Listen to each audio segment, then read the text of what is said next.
So today I'm taking a look at the brand new Blackview Shark 9, a smartphone released in November of this year, just about a month ago, and to see if it is actually an upgrade over its predecessor, the Blackview Shark 8, which I have covered in a separate video, so be sure to check that one out. So I'm just going to whip it out of the box, see what it's all about. Let's get into it. Okay, so here is the new Blackview Shark 9, released about a month ago. And it comes in at around 200 quid, which isn't too bad for a entry-level phone. Although there is a voucher currently, I believe, on Amazon where you can get about 30 quid off. So 170 quid, which isn't too bad. Just on the top, falling out of the box, you have the Blackview warranty card. So we'll just leave that aside. A screen protector, which is nice. There is the phone on top with a few of the specs, which I'll go through a little bit more in a second. And I picked the phone up in blue, just set that aside. And then a clear case, again, which is nice. Paperwork. A charging brick, which is rated at 18 watts. And then, no doubt, your USB-C charging cable and SIM pin. So loads of goodies in this box, which of course you don't find in most phones these days. Let's just chuck all that back on, chuck the screen protector back in. I have also got the Blackview Wave 8C. If you want to go even cheaper from Blackview, this is about 90 quid. But again, there is a voucher where you can pick it up for like, I think it's 90 quid and you can pick it up for about 80 quid. So again, but that will be coming, that unboxing, so subscribe so you don't miss that one. So clean case, and let's just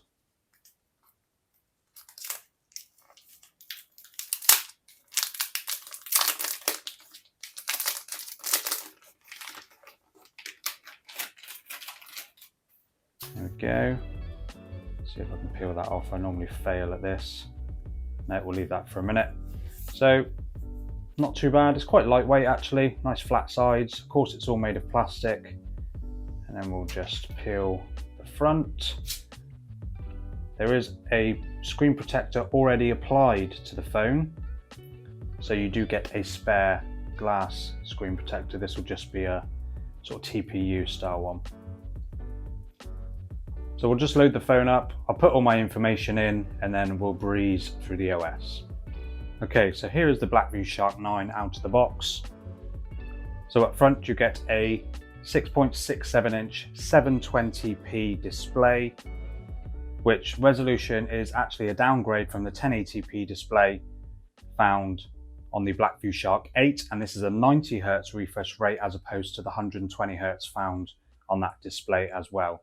So a couple of downgrades out of the box when compared to its predecessor, but overall it's still a pretty nice looking display, nice and responsive. And you do get that typical sort of stock-ish sort of look with Dock OS 4.0, but you do have a couple of other apps loaded onto the phone. So their own data migration app, there's a child mode. What else have we got? Workspace. But that's about it. Other than that, you get a pretty clean version of Android on the phone. So we'll just quickly jump into the settings menu.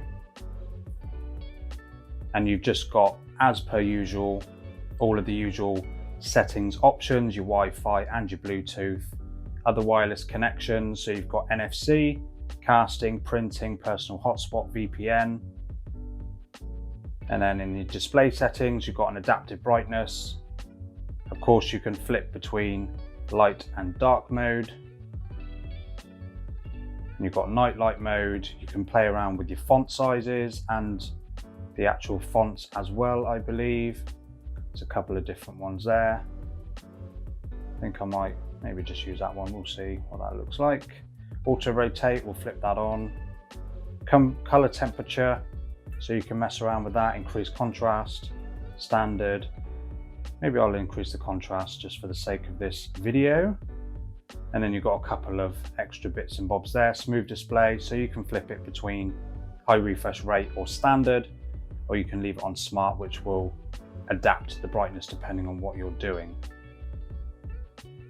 And then you've got wallpaper and personalizations where you can really tweak everything about your smartphone. You can even go onto more wallpapers and download some extras. No, I do not want to get Temu. Continue to app. That's a bit annoying having an ad come up like that.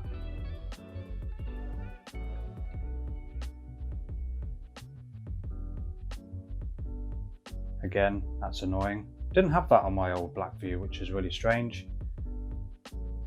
So yes, there are other options that you can go for. I'm going to stick to the one I've got for the time being. Oops, I didn't mean to do that. And then of course you can mess around with the icon style, icon size, icon shape. I quite like that one there, so we'll go with that one. And then you can mess around with your theme and flip between your lock screen and your home screen on that one. And system style, you can really tinker with all the bits and bobs on there as well to really customize your phone. And then you've just got the usual sound and vibration options, gestures and keys. So gesture motion, 3-point screenshot, 3-point camera entry, apps and notifications. So you've got ways of tweaking all the notification settings for all of your individual apps on the phone. Obviously at the moment I don't have a huge amount. Privacy, security, so this is where you can toggle with your password, your fingerprint and your face unlock. So we'll just do the fingerprint and we'll just do a pattern for the time being. Show just sensitive when unlocked. And let's set up this fingerprint scanner just to see how quick it is. Just being sure just to move your thumb around ever so slightly just so it gets the entire surface area of your thumbprint for better accuracy. There is an option to add another, but I'm not going to do that now. And then it's a pretty quick fingerprint scanner, so not too bad. Extend unlock, I don't know what that is. No, we don't want to do that. Safety and emergency, and then battery information. So you get a big 5,000 milliamp hour battery on here with up to 18 watt charging, so not the quickest of course. And then you've got ways to optimize your battery usage, so you can actually increase the performance of the phone, which of course will inevitably use more power. Or you've got battery saver mode, super power saving mode, charge protection. There's a couple of options there. And actually we'll turn that on. And then the battery percentage mode, which will be in the battery icon there. And then you can just have a look at your usage, which obviously at the moment there's not going to be a lot. So basically out of the box is 74%. And then you've got the storage here where you've got 256 gigs of storage and there's 8 gigs of built-in RAM onto the phone, but you can increase that up to 24 gigs. Oh, hang on. 8 plus 16, 8 plus 5, 8 plus 16, 8 plus 5. So unless that's what is already set, I'll have a little tinker around to see if there's an option to, yeah, there we go. So you've got up to 16 gigs extra, up to 24 gigs. I did think that was a bit weird. And then you've just got a 720p display down from the 1080p found on the previous model. And then for the processor, you get a Unisoc T820. I will run a benchmark and compare that to a couple of other phones in my full review. If you guys want to see that, do let me know and subscribe if you're enjoying this video so far, that would be great. And then a 50 megapixel main camera and an 8 megapixel selfie camera. And let's just quickly check if there's any updates. No, we're up to date. Android 14, October 2024 security patch. So we are pretty up to date. What you're going to get in terms of software updates on here, couldn't tell you, but I'll let you know if I ever find out. So yeah, the overall build of the phone is nice.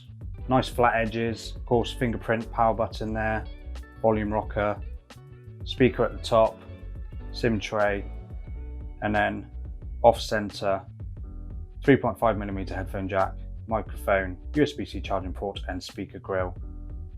I don't know why they do that. I'm assuming it's something to do with the display underneath. And then despite having 3 camera lenses on the back, of course there's an LED flash, there is just basically one usable camera on this phone, and it is that 50 megapixel main camera.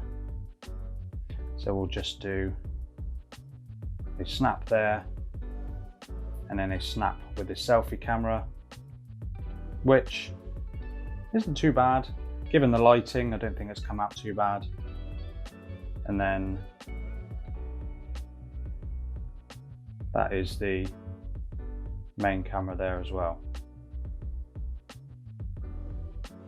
And then there's a few extras on here. There's a pro mode, panorama, time-lapse, macro, and night mode. So the other lenses are going to be a macro camera and then a depth camera for your portrait shots. But I will be covering that a little bit more in my full review. But just for the time being, that is my very quick look at the Blackview Shark 9. Do let me know what you think of this phone so far, or if you're using a Shark 8.